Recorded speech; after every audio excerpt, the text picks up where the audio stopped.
بسم اللہ الرحمن الرحیم۔ السلام علیکم دوستو۔ رمضان المبارک 8 ہجری میں فتح مکہ کے بعد نبی کریم صلی اللہ علیہ وآلہ وسلم نے چند دن مکہ معظمہ میں قیام فرمایا۔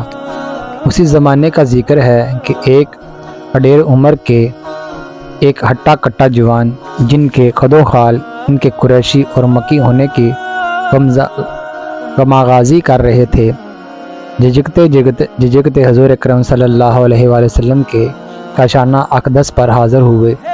ان پر نظر پڑتے ہی سرور کونین صلی اللہ علیہ وآلہ وسلم کے روئے انور پر بشاشت پھیل گئی۔ آپ صلی اللہ علیہ وسلم فوراً اٹھ کھڑے ہوئے اور ان صاحب کی طرف اتنی تیزی سے بڑھے کہ ردائے مبارک دوش و اقدس سے گر گئی۔ پھر آپ صلی اللہ علیہ وسلم نے نہایت گرم جوشی سے ان صاحب کو گلے لگاتے ہوئے فرمایا، خوش آمدید اے پردیسی سوار، خوش آمدید اے پردیسی سوار۔ ان صاحب نے پاس کھڑی ہوئی ایک نقاب پوش خاتون کی طرف اشارہ کر کے کہا، یا محمد صلی اللہ علیہ وآلہ وسلم، اس سے معلوم ہوا ہے کہ آپ نے مجھے امان دی ہے۔ آپ صلی اللہ علیہ وسلم نے فرمایا، اس نے سچ کہا ہے، تمہارے لیے امن ہے۔ حضور اکرم صلی اللہ علیہ وسلم کا ارشاد سن کر ان صاحب پر شادی مرگ کی سی کیفیت طاری ہو گئی۔ انہوں نے فرط ندامت سے سر جھکا لیا اور رکھتے بڑے لہجے میں یوں عرض پیرا ہوئے، میں شہادت دیتا ہوں کہ اللہ ایک ہے، اس کا کوئی شریک نہیں، اور میں شہادت دیتا ہوں کہ بے شک آپ اس کے بندے اور رسول ہیں۔ اللہ کی قسم، آپ تمام لوگوں میں سب سے بھلے، سب سے زیادہ صادق کو امین اور سب سے زیادہ قول و قرار کو پورا کرنے والے ہیں۔ بلا شبہ آپ صلی اللہ علیہ وآلہ وسلم نے ہمیں ہمیشہ حق کی طرف بلایا۔ یا رسول اللہ صلی اللہ علیہ وسلم، اس سے پہلے بھی میں بارہا اپنی شقافت اور اسلام دشمنی کا ثبوت دے چکا ہوں۔ آپ کی تکذیب اور آپ کو ستانے کے لیے میں نے کیا کچھ نہیں کیا۔ اب میری التجا ہے کہ آج تک میں نے آپ کو ساتھ جو دشمنی کی ہے، جس قدر لڑائیاں آپ کے خلاف لڑی ہیں، حق کے ساتھ میں جس طرح ٹوڑے نکالے ہیں، اور جو نگفتگی باتیں آپ کے روبرو یا پس پشت کہی گئی ہیں، ان سب کو آپ معاف فرما دیجئے اور میرے لیے اللہ عز و جل سے مغفرت طلب فرمائیے۔ نبی کریم صلی اللہ علیہ وسلم نے اسی وقت ہاتھ اٹھائے، آسمان کی طرف نظر کی اور بارگاہ رب العزت میں یوں دعا کی، الہی، ہر وہ عدالت جو اس شخص نے میرے ساتھ برتی، اس کی ہر وہ کوشش اور ہر لشکر کشی جو اس نے تیرے نور کو بجھانے کے لیے کی، اور اس کی ہر وہ بات جو اس نے میرے روبرو یا پس پشت میں میری آبرو تیزی کے لیے کی، ان سب کو معاف فرما دیجئے۔ لسان رسالت سے یہ دعا سن کر ان صاحب کا چہرہ چمک اٹھا اور انہوں نے عرض کیا، یا رسول اللہ صلی اللہ علیہ وسلم، آپ کے علم میں جو بات میرے لیے سب سے بلی ہے، اللہ وہ مجھ کو سکھائے تاکہ میں اس پر ہمیشہ عمل کرتا رہوں۔ آپ صلی اللہ علیہ وسلم نے فرمایا، صادق دل سے اللہ کی وحد و نیت اور میری عبادیت اور رسالت کی شہادت دیا کرو، اللہ کے راستے میں جہاد کرتے رہو۔ ان صاحب نے بڑے جوش سے عرض کیا، یا رسول اللہ صلی اللہ علیہ وسلم، اللہ کی قسم، میں نے آج تک کسی قدر مال و دعوت حق کو پھیلانے سے روکنے کے لیے صرف کیا، اس سے دوگنا اب اللہ کی راہ میں خرچ کروں گا، اور جس قدر لڑائیاں میں نے حق کے خلاف لڑی ہیں، اب اللہ کے راستے میں ان سے دوگنا جہاد کروں گا۔ سرور کائنات صلی اللہ علیہ وآلہ وسلم نے ان کے اس عہد اور جذبے کی تحسین فرمائی اور اس کی اقامت کے لیے مکرو دعا کی۔ جب وہ صاحب بارگاہ رسالت سے رخصت ہوئے تو ان کی آنکھوں سے سیل اشک رواں تھے، ان کا چہرہ نور ایمان سے اس طرح چمک اٹھا، اس پر نظر نہیں ٹھہرائی جا سکتی تھی۔ یہ صاحب جن کا آستانیہ اسلام پر حاضری حضور اکرم صلی اللہ علیہ وسلم کی بے حد و نہایت مسرت اور شادمانی کا باعث ہوئی، اور جن کی مغفرت کے لیے ساقی کوثر صلی اللہ علیہ وسلم نے بلا تعامل دست دعا پھیلاتے دیے، مشہور دشمن اسلام ابو جہل کے فرزند حضرت مکرمہ رضی اللہ تعالیٰ عنہ تھے۔ حضرت مکرمہ رضی اللہ تعالیٰ عنہ کا شمار ان صحابہ کرام رضی اللہ تعالیٰ عنہم میں ہوتا ہے جو زمانے جہلیت میں اسلامی دشمن میں اپنے نظیرات تھے، لیکن جنہوں نے اسلام قبول کرنے کے بعد اپنے جوش و ایمان، اخلاص و عمل، اصرار و قربانی کے ایسے نقوش صحیفہ تاریخ پر ثبت کیے ہیں کہ ان کی تابانی سے آج تک بزم عالم جگمگا رہی ہے۔ حضرت مکرمہ رضی اللہ تعالیٰ عنہ کا تعلق قریش کی مشہور شاخ بنو مخزم سے تھا۔ دور جہلیت میں قریش نے یہ عسکری نظام قائم کیا ہے۔ اس میں فوج کی سپرسالاری اور فوجیوں کے امور کا انتظام اور دیکھ بھال کی ذمہ داری بنو مخزم سے ہی تعلق تھی۔ اس اعتبار سے امارات اور حکومت حضرت مکرمہ رضی اللہ تعالیٰ عنہ کے گھر کی کنیز تھی۔ حضرت مکرمہ رضی اللہ تعالیٰ عنہ نے اس دشمن اسلام کے گھر جنم لیا جو مشرکین قریش کا سرخیل تھا۔ ارکر کے ان اندھوں سے اپنے لیے ابو الحکم کا لقب سن کر اس بد دماغ شخص کو کڑا اور روحانیت میں اضافہ ہوا جاتا تھا، لیکن اس کی اسی بد دماغی تکبر اور اسلامی دشمن نے اس کو اہل حق سے ابو جہل کا خطاب دلوایا تھا۔ اس خطاب نے ایسی شہرت پائی کہ آج تک ابو جہل کے اصل نام عمر بن مشام سے بہت کم لوگ آگاہ ہیں۔ ابو جہل نے نبی کریم صلی اللہ علیہ وسلم کی اظہار ثانی اور حق کی آواز کو دبانے کے مسلسل 13 سال تک جو مذکوم حرکتیں کی، اس کی شقاوت اور تیرا بختی کا منہ بولتا ثبوت اور تاریخ کا ایک المنال باب ہے۔ ابو جہل کی زندگی کا یہی پس منظر تھا کہ جب وہ غزوہ بدر میں ہلاک ہوا، اس کا ناپاک سر حضور اکرم صلی اللہ علیہ وسلم کے سامنے لایا گیا تو آپ صلی اللہ علیہ وسلم بے خواختہ اس کو خطاب کر فرمایا، ہر قسم کی حمد و ستائت اس اللہ کو سزاوار ہے جس نے اے اللہ کے دشمن تجھے ذلیل کیا۔ پھر آپ صلی اللہ علیہ وسلم نے فرمایا، اس امت کا فرعون مر گیا۔ حضرت مکرمہ رضی اللہ تعالیٰ عنہ نے اسی دشمن خدا باپ کی آغوش تربیت میں پرورش پائی تھی۔ ظاہر ہے کہ کفر و شرک کے اس ماحول کا انہوں نے کیا اثر قبول کیا ہوگا۔ باپ نہ صرف اپنے قبیلے کا رئیس بلکہ ایک کامیاب تاجر بھی تھا اور اس کے گھر میں دولت کی ریل پھیل تھی۔ اس نے مکرمہ رضی اللہ تعالیٰ عنہ کو بڑے ناز و نام سے پالا اور انہیں اپنے رنگ میں رنگنے کے لیے کوئی طریقہ نہ چھوڑا۔ اس کے ساتھ ہی اس نے اپنے فرزند دلبند کی جسمانی اور عسکری تربیت اس انداز سے کی کہ جب وہ بڑے ہوئے تو پہلوانی، قد اندازی، شمشیر زانی، نیزہ بازی، شاہوزاری، گھوڑ سواری میں اپنے قبیلے کے ناک پر کسی کو بیٹھنے نہیں دیتے تھے۔ اسلامی دشمن میں بھی وہ اپنے باپ کے دست بازو ثابت ہوئے اور 16 سال تک ان کی جسمانی قوت، شجاعت اور فنون حرب میں مہارت حق کی بیچکئی میں صرف ہوتی رہیں۔ غزوہ بدر میں وہ اپنے باپ کے ساتھ کئی اور بڑے جوش و جذبے سے لڑائی میں حصہ لیا۔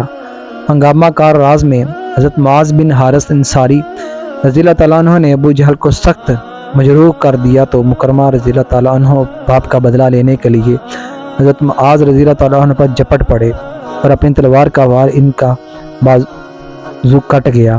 حضرت معاذ رضی اللہ تعالیٰ عنہ اسی حالت میں مکرمہ کا مقابلہ پر ڈٹے رہے۔ مکرمہ رضی اللہ تعالیٰ عنہ ان کا جوش و ایمان کی تاب نہ لا سکے اور اپنا گھوڑا دوڑا کر دوسری طرف چل دیے۔ اپنے بچپن میں یہ واقعہ تو سنا ہوگا، لیکن تفصیل کے ساتھ آپ کو اتنی جلدی کہیں نہیں بتایا جائے گا جتنا ہمارے چینل کے اوپر آپ کو بتایا جاتا ہے۔ بدر کے بعد جن لوگوں نے مشرکین مکہ کو حرامیت بدر کا انتقام لینے پر ابھارا، ان میں بھی اکرمہ رضی اللہ تعالیٰ عنہ پیش تھے۔ چنانچہ میدان احد میں مشرکین کی فوج کا سر کردہ افسران میں سے ایک تھے۔ کوہ احد کے بوادین پر حضور اکرم صلی اللہ علیہ وسلم نے 50 تیر انداز اس غرض سے متعین فرمائے تھے کہ مشرکین اس درے میں سے ہرگز مسلمانوں کی پشت کی جانب سے حملہ آور نہ ہو سکے۔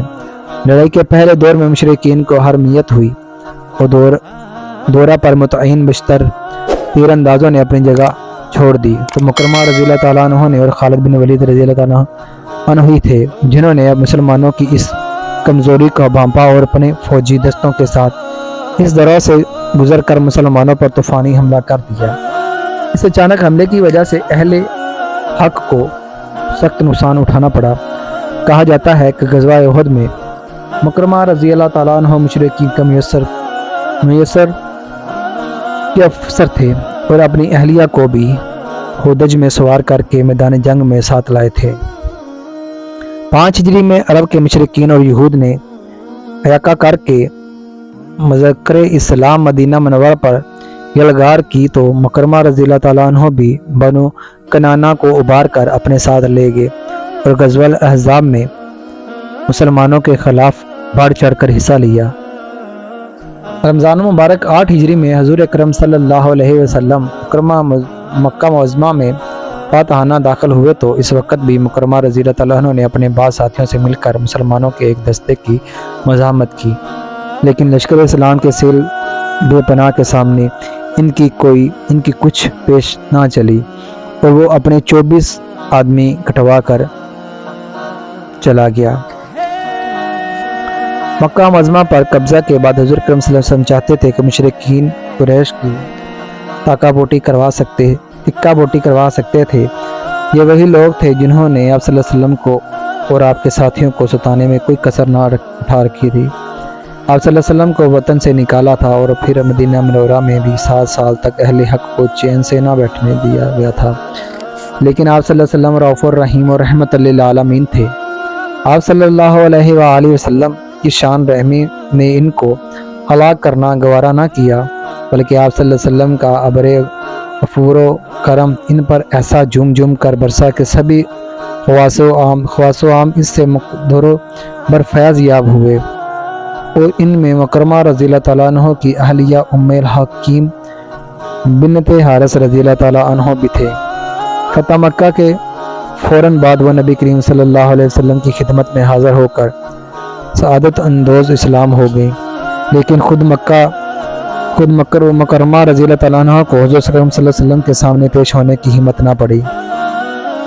اپنے ماضی کی پیش نظر ان کو قطعاً یہ امید نہیں تھی کہ حضور اکرم صلی اللہ علیہ وسلم ان کو زندہ چھوڑیں گے، چنانچہ اپنی جان بچانے کے لیے انہوں نے مکہ سے راہ فرار اختیار کر لی اور یمر جانے کی نیت سے ساحل بحر پر پہنچ گئے۔ حضرت مکرمہ رضی اللہ تعالیٰ عنہ کی اہلیہ ام الحکیم بنت حارث رضی اللہ تعالیٰ عنہما ان کے چچا کی بیٹی تھی اور ان سے وہ اہلیانہ محبت کرتی تھی۔ وہ فتح مکہ کے بعد زیور اسلام سے آراستہ ہوئی تو ان کو مکرمہ رضی اللہ تعالیٰ عنہ کی فکر دامن گیر ہوئی۔ ان کا بھی جی چاہتا تھا کہ مکرمہ رضی اللہ تعالیٰ عنہ کفر و شرک کی ظلمتوں میں بھٹکتے رہیں، اور نہ ان کو یہ گوارا تھا کہ وہ ذلت کی موت مارے جائیں۔ انہوں نے بارگاہ رسالت آپ صلی اللہ علیہ وآلہ وسلم میں عرض کی کہ یا رسول اللہ صلی اللہ علیہ وسلم، میرے شوہر جان کے خوف سے وہ پوش ہو گیا ہے، اگر آپ اس کو امان دیں تو میں ان کو تلاش کر کے آپ کی خدمت میں لاؤں۔ تو نبی کریم صلی اللہ علیہ وآلہ وسلم کا دریائے رحمت جوش میں آیا۔ آپ صلی اللہ علیہ وآلہ وسلم نے فرمایا، تیرے شوہر کو امان ہے، اس کو لے آؤ۔ ادھر حضرت مکرمہ رضی اللہ تعالیٰ عنہ ایک کشتی پر سوار ہو گئے تھے۔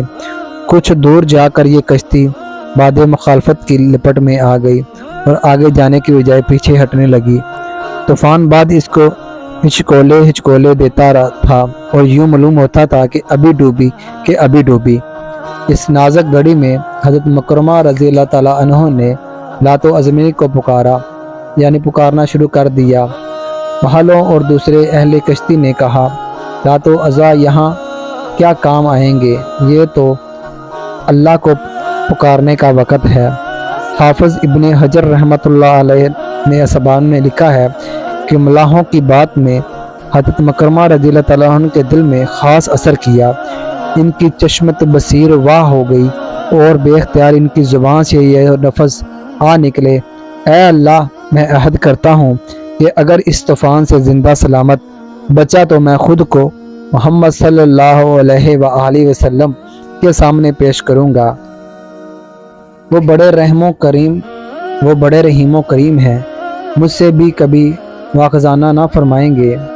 اللہ کی قدرت، ان کی کشتی پیچھے ہٹتے ہٹتے کنارے آ لگی۔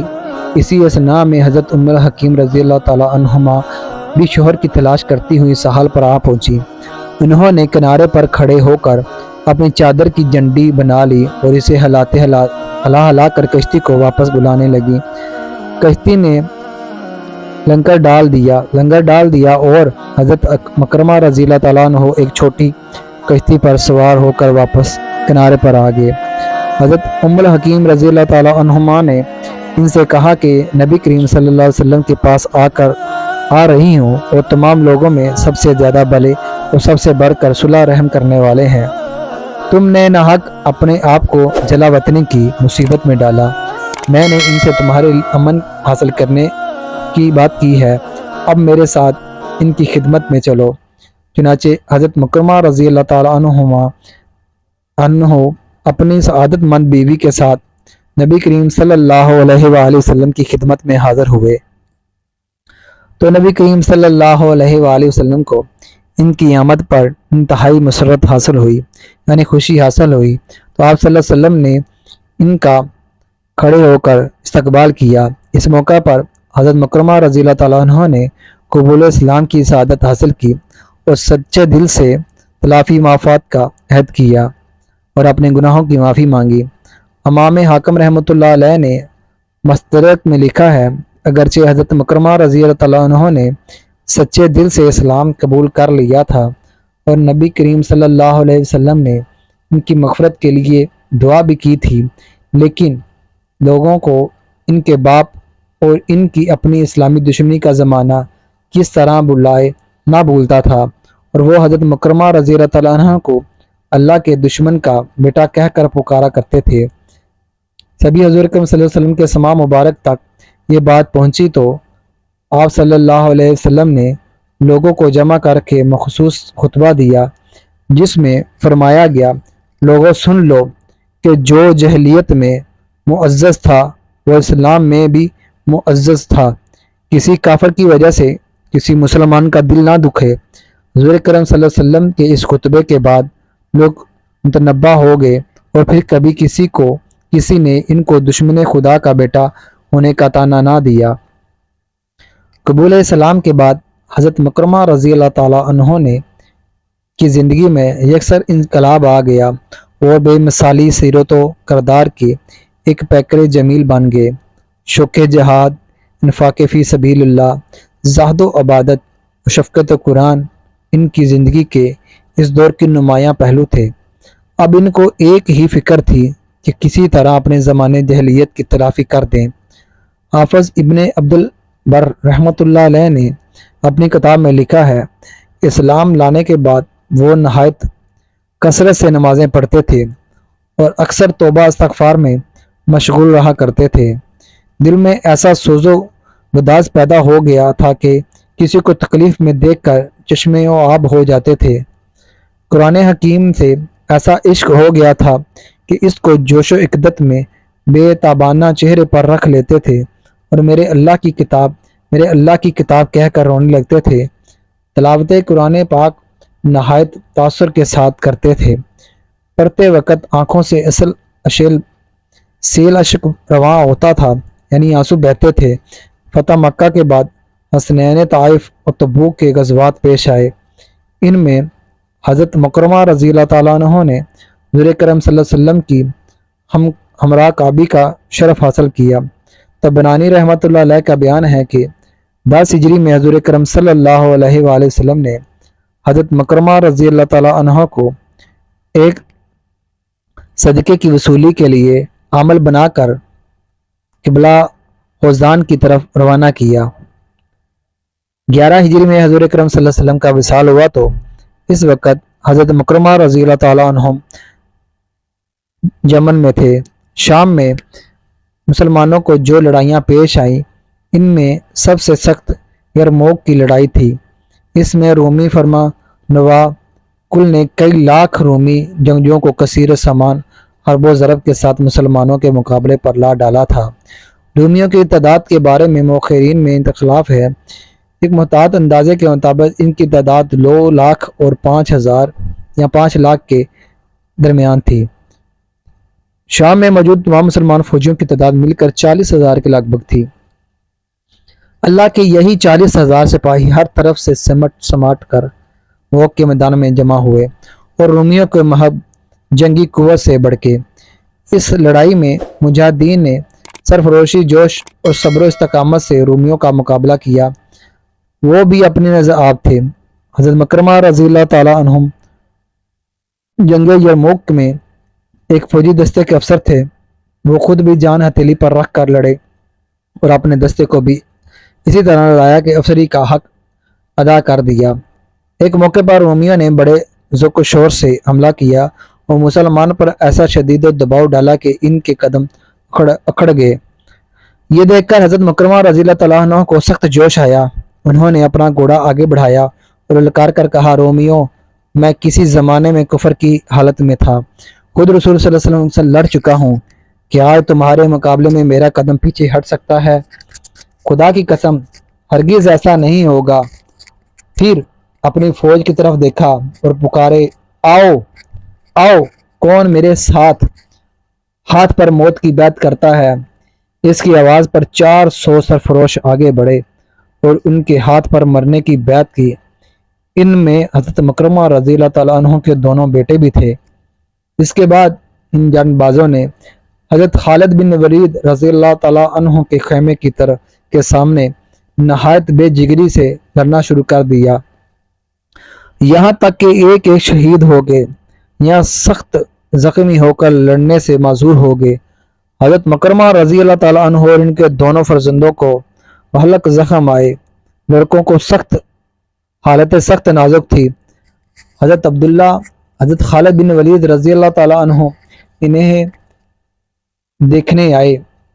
ایک کا سر اپنی ران پر اور ایک کا پنڈلی پر رکھ لیا، پھر ان کے چہروں پر خون پونچھا، حلق میں پانی ٹپکانا شروع کیا، ساتھ ساتھ کہتے جاتے تھے، اللہ کی قسم، اللہ کی قسم۔ ابن حتمہ حضرت عمر فاروق رضی اللہ تعالیٰ عنہ کا گمان اور دستے ثابت نہیں ہوا کہ ہم بنو مخزوم شہادت حاصل کرنا نہیں چاہتے۔ ان الفاظ کا پس منظر یہ تھا کہ زمانہ کفر میں مخزومیوں نے اسلامی دشمن میں جو سرگرمیاں دکھائی تھیں، ان کے پیش نظر کسی وقت حضرت عمر فاروق رضی اللہ عنہ نے یہ خیال ظاہر کیا تھا کہ شاید مخزومیوں کو شہادت کی سعادت نصیب نہ ہو۔ اس موقع پر حضرت خالد بن ولید رضی اللہ تعالیٰ عنہ نے حضرت عمر رضی اللہ تعالیٰ عنہ کے اسی گمان کی طرف اشارہ کیا تھا اور شدت جذبات میں ان کا نام ان کی اماں ہنتنما کی نسبت سے لیا۔ بعض مورخین نے لکھا ہے کہ جب حضرت مکرمہ رضی اللہ تعالیٰ عنہ پر حالت نزاع طاری تھی، انہوں نے پانی مانگا۔ ایک شخص دوڑ کر پانی لایا، جو ہی انہوں نے پیالہ منہ کو لگایا، پاس سے ایک زخمی نے پانی مانگا۔ حضرت مکرمہ رضی اللہ تعالیٰ عنہ نے پیالہ اس کی طرف بڑھا دیا اور خود عبادی نیند سو گئے۔ دوسرے زخمی نے بھی پانی نہیں پیا۔ ایک اور دوسرے زخمی کو پانی پکارتے سنا تو انہوں نے پانی آگے منہ سے ہٹا کر ان کی طرف بھیج دیا۔ اسی طرح 7 زخمی مجاہدین یکا دیگرے بعد پانی کا ایک قطرہ چکھے بغیر دنیا سے رخصت ہو گئے۔ ہر ایک نے اپنی پیاس دوسرے کی پیاس کی ترجیح دی اور اس ساری بے نفسی کی ایک آپ مثال خود بن گئے، جو تا قیامت جاری و ساری رہے گی، ابدی مسلمانوں کے لیے مشعل راہ بنی رہے گی۔ حضرت مکرمہ رضی اللہ تعالیٰ عنہ کے علو مرتب کا اندازہ اس بات سے کیا جا سکتا ہے کہ نبی کریم صلی اللہ علیہ وسلم نے 2 موقعوں پر ان کے جنتی ہونے کی بشارت دی ہے۔ ایک روایت میں ہے کہ ایک دفعہ حالت کفر میں حضرت مکرمہ رضی اللہ تعالیٰ عنہ نے ایک مسلمان کو شہید کر ڈالا تو حضور کرم صلی اللہ علیہ وآلہ وسلم کو خبر ملی تو آپ صلی اللہ علیہ وآلہ وسلم متبسم ہو گئے۔ صحابہ رضی اللہ عنہم نے متعجب ہو کر عرض کیا کہ یا رسول اللہ صلی اللہ علیہ وآلہ وسلم، ہمارے ماں باپ آپ پر قربان، آپ کے تبسم کا کیا سبب ہے؟ فرمایا، میں نے عالم الغیب میں دیکھا ہے کہ قاتل اور مقتول دونوں ایک دوسرے کا ہاتھ پکڑ کر جنت کو جا رہے ہیں۔